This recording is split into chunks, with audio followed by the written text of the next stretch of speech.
മധുരസ്വരം ശ്രവിക്കുന്നതിനും ഗ്രഹിക്കുന്നതിനും ഞങ്ങളുടെ ബുദ്ധിയെ പ്രകാശിപ്പിക്കണമേ.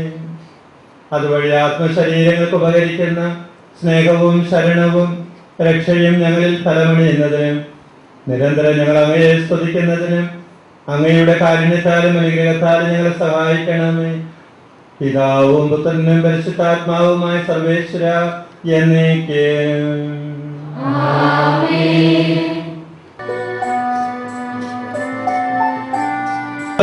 മാത്രം വിശുദ്ധിയായി തീർന്നവിടെ നമുക്ക് വേണ്ടി സ്വർഗത്തിലുണ്ടെന്ന് പറയുമ്പോൾ അതൊരു വലിയ അഭിമാനമാണ് നമ്മളെ സംബന്ധിച്ചിടത്തോളം.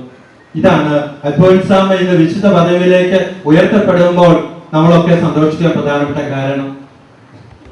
പല ഈ നാമകരണ നടപടികളിലും ഈ പങ്കെടുക്കുവാൻ ഭാഗ്യം കിട്ടിയിട്ടുണ്ട് എനിക്ക്. ഞാനിങ്ങനെ അവിടെ ആയിരുന്നപ്പോഴൊക്കെ